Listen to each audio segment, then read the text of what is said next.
Muito bem, pessoal, vamos começar aí a nossa aula número 2 de Bioquímica. Então vamos para a nossa questão 11. Quais são os carboidratos considerados monossacarídeos?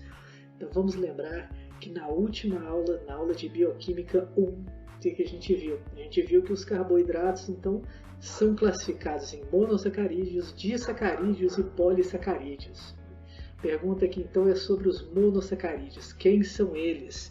Então aqui no quadro eu estou vendo 3 exemplos de monossacarídeos. Ou seja, mono são carboidratos formados por uma única molécula. Quem são eles? O exemplo mais famoso que a gente tem de monossacarídeo é essa molécula aqui, ó. Uma velha conhecida da gente, essa é a molécula de glicose, que a gente encontra, por exemplo, no mel. Além da glicose, outro monossacarídeo que a gente tem que citar aqui é esse monossacarídeo, diferente da glicose, apesar de ter o mesmo número de carbonos, oxigênios e hidrogênios. Esse daí é um monossacarídeo chamado de frutose. Existe um outro monossacarídeo que a gente não falou na primeira aula, mas que é importante que a gente conheça, que é esse monossacarídeo aí, que é a galactose. Mas aí talvez você que está observando melhor vai falar assim, ué, mas professor, parece demais com a glicose. Ele parece demais. Aliás, a única diferença deles é um pequeno detalhe. Eu quero lançar esse desafio. Coloca aí no comentário para mim. Qual que é a diferença então da molécula de glicose para a molécula de galactose? Vamos ver quem vai conseguir perceber. Um outro monossacarídeo que eu posso citar é esse monossacarídeo parecido com a frutose, que ele é chamado de ribose. Talvez vocês já tenham ouvido falar. A ribose tem um irmão mais famoso, um outro monossacarídeo também, que é esse aqui, ó. É um monossacarídeo presente no DNA. Ele é chamado de desoxirribose. Então nos comentários eu também quero que vocês falem disso daí, ó. Qual que é a diferença então da desoxirribose para a ribose? Comenta aí pra gente. Esses são os monossacarídeos. Os mais famosos, existem outros tipos, mas esses são os que a gente mais vai utilizar aqui no nosso estudo. Bem, indo para a nossa questão número 12. E os disacarídeos, quem que são? Bem, então na classificação dos carboidratos a gente está vendo aí que os disacarídeos são esses carboidratos que são formados por 2 moléculas. Ou seja, di significa 2. Então o que eu tenho aqui? Ora, aqui eu tenho um disacarídeo, outro disacarídeo, outro disacarídeo. Eu tenho 3 disacarídeos aqui. E quantas moléculas eu tenho? Se cada disacarídeo é formado por 2 moléculas, eu vou ter 1, 2, 3, 4, 5, 6. Eu tenho 6 moléculas. Eu tenho quantos disacarídeos? 3. Um disacarídeo aqui, outro aqui e outro aqui. Bem, e quem que vão ser então os disacarídeos mais comuns aqui para o nosso estudo do ensino médio? O primeiro disacarídeo é um que eu já apresentei para vocês na aula passada, é a sacarose. Lembrando vocês que na sacarose, sendo um disacarídeo, eu vou encontrar 2 moléculas. Que moléculas são essas? Essa molécula daqui é a molécula que a gente já conhece muito bem, a molécula de glicose. Ligada a essa molécula de glicose, para fazer a molécula de sacarose, eu tenho essa outra molécula que é a frutose. Então, sacarose é uma glicose unida a uma frutose. Existem outros disacarídeos? Existem. A gente vai ver mais 2 exemplos. O próximo exemplo é esse daqui. É um disacarídeo muito famoso. Ele é chamado de lactose. Muitas pessoas nem podem, engolir uma dessa daí, porque senão vai ter uma dor de barriga danada. A lactose, sendo um disacarídeo, vai ser formado por 2 moléculas. Quais 2 moléculas são essas? Essa primeira molécula aqui é uma velha conhecida, é a nossa glicose. Agora essa outra molécula aqui, essa outra molécula não é uma glicose, nem uma frutose, como na sacarose. Essa segunda molécula é uma galactose, que acabei de apresentar para vocês na questão anterior. Então, se a gente tem aí uma glicose unida a uma galactose, a gente vai ter o disacarídeo presente no leite, o carboidrato presente no leite, que é a lactose. E por último aqui, no nosso estudo de disacarídeos, eu apresento essa molécula chamada de maltose, que a gente vai encontrar aí no trigo, a gente vai encontrar aí na batata. Essa maltose ela vai ser a união de duas moléculas de glicose. Então, quando eu tenho duas moléculas de glicose unidas, eu vou formar a maltose. Né? Esses são os nossos disacarídeos. Próxima questão, então, e quem são os polissacarídeos?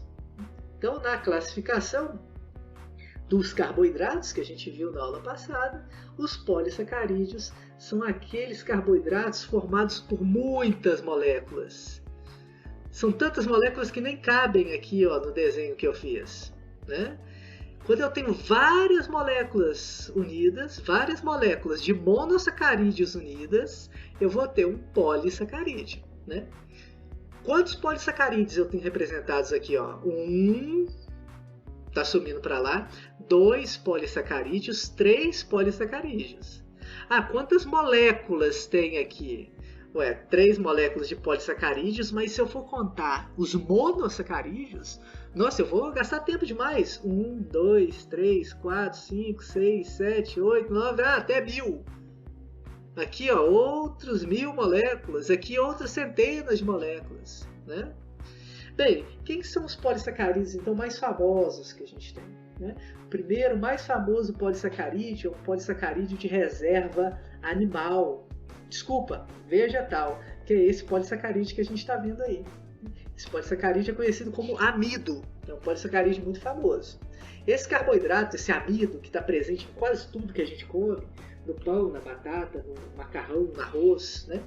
Ele vai ser formado por várias moléculas, igual o próprio nome disse, poli. Né?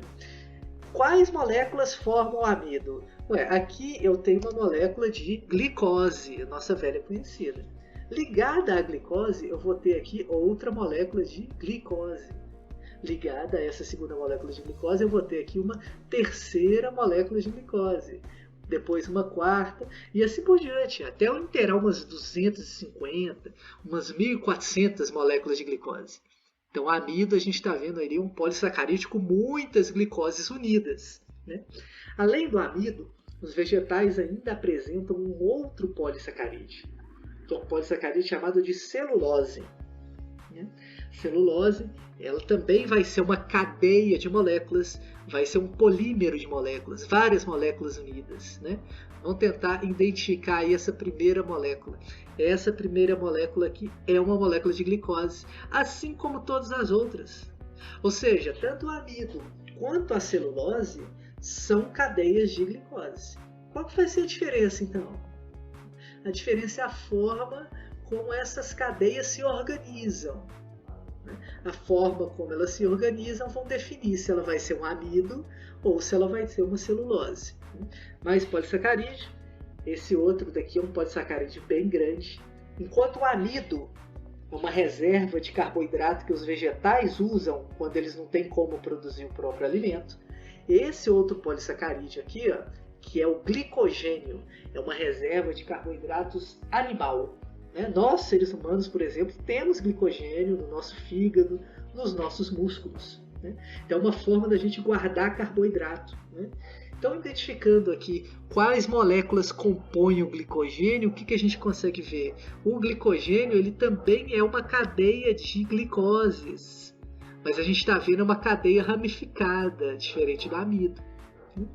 Então, várias glicoses juntas, além de formar o amido, além de formar a celulose, forma também o glicogênio. Todo polissacarídeo é uma cadeia de glicose? Não, eu trouxe esse outro exemplo aqui para mostrar para vocês. Esse outro polissacarídeo aqui é a quitina. Esse monossacarídeo que está junto com esse outro, formando essa cadeia que é a quitina, é uma glicose? Não, não é uma glicose. Eu estou vendo até aqui um átomo de nitrogênio. Glicose só tem carbono, oxigênio e hidrogênio. Aqui eu estou vendo um átomo de nitrogênio. Isso daqui não é a glicose. E o que eu estou vendo é uma cadeia desse monossacarídeo que eu não conheço.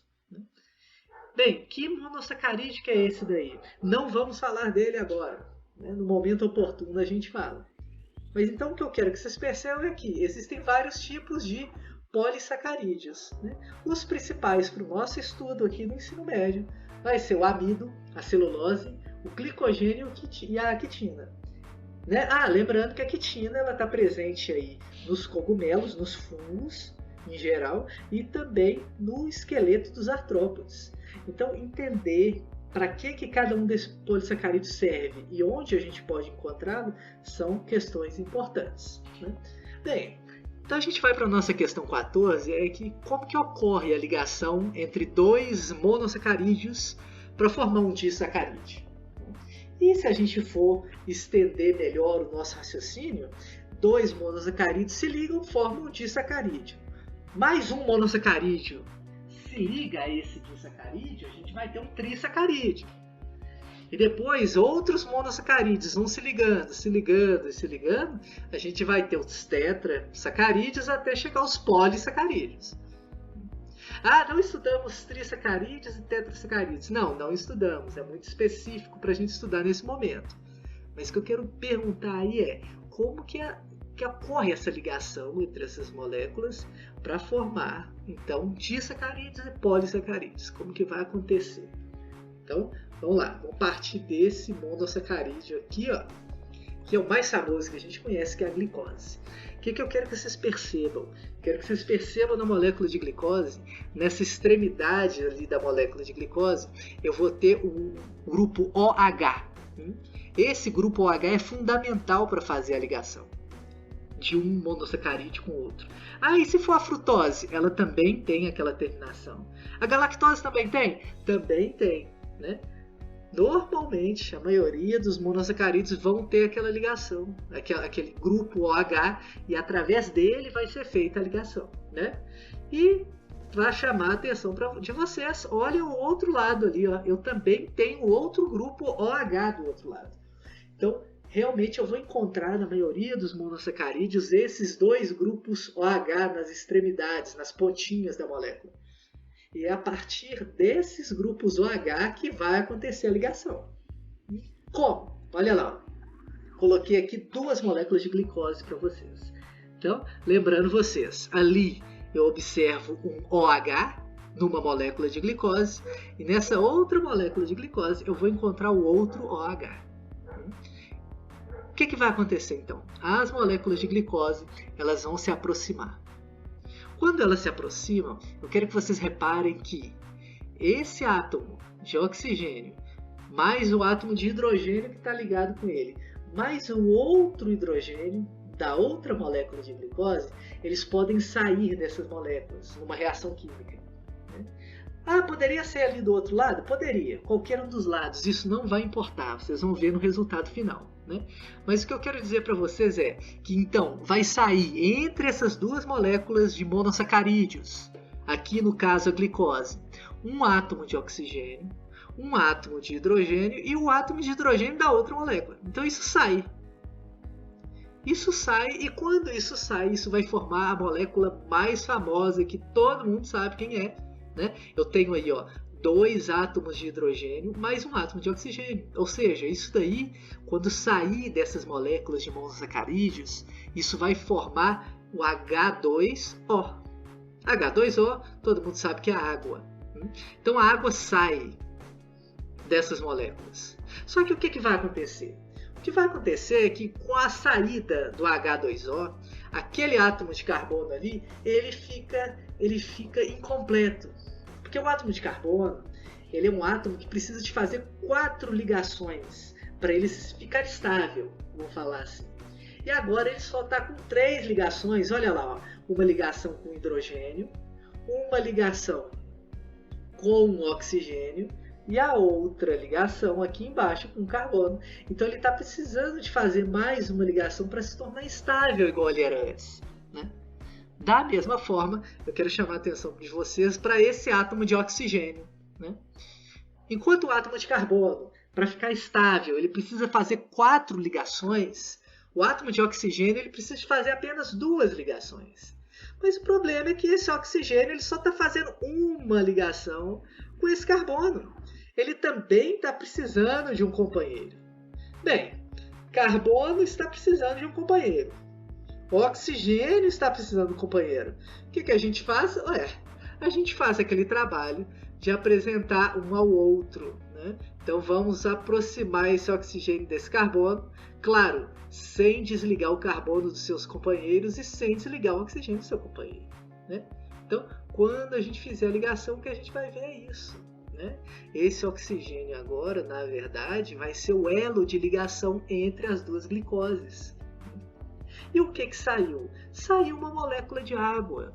Então aqui a gente fala que essa união das moléculas de monossacarídeos, aqui no caso a molécula de glicose, a gente chama isso de síntese por desidratação. Justamente porque síntese, porque a gente está unindo as moléculas. Desidratação, porque está saindo uma molécula de água, né?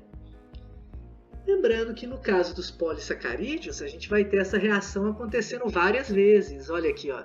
Aqui a gente teve uma síntese por desidratação. Aqui a gente teve uma outra síntese por desidratação. Aqui uma outra. Aqui uma outra. Vamos pensar aí, ó. Num polissacarídeo com 1000 moléculas de monossacarídeos unidas, quantas moléculas de água foram formadas? Né? Coloque nos comentários. Terceira questão para os comentários dessa aula.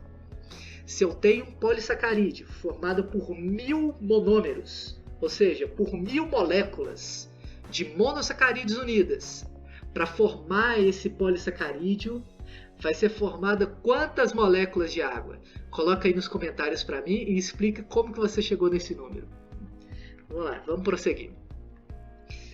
Última pergunta da aula de hoje, pergunta 15, né?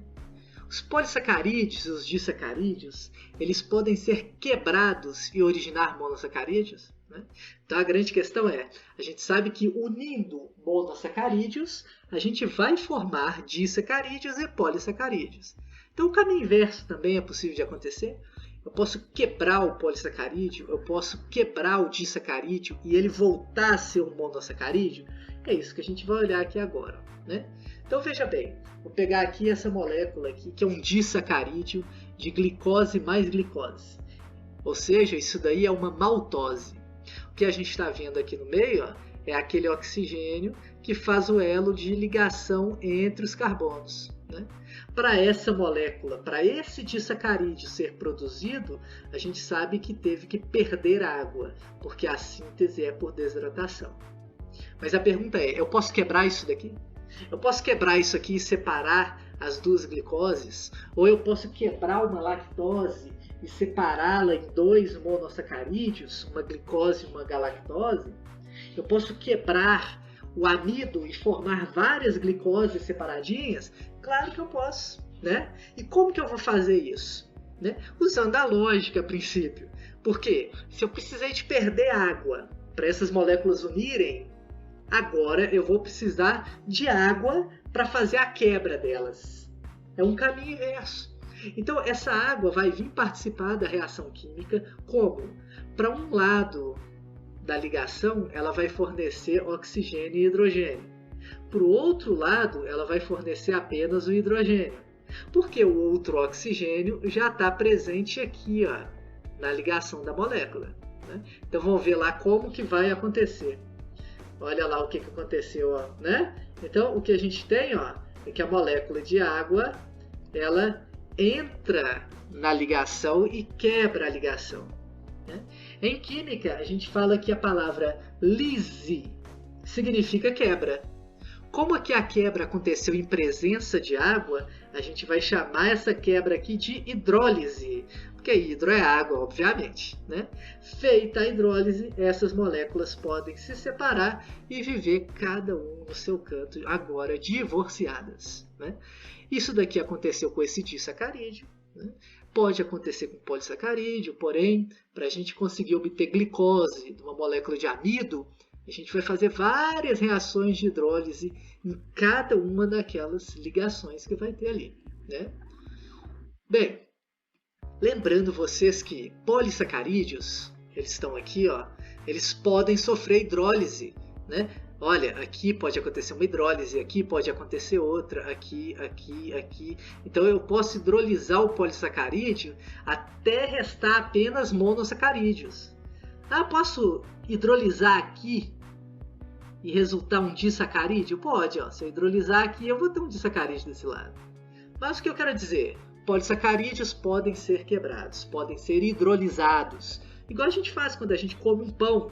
A gente come um pão, o amido cai lá na nossa barriga, vai lá para o intestino, lá ele vai ser hidrolisado.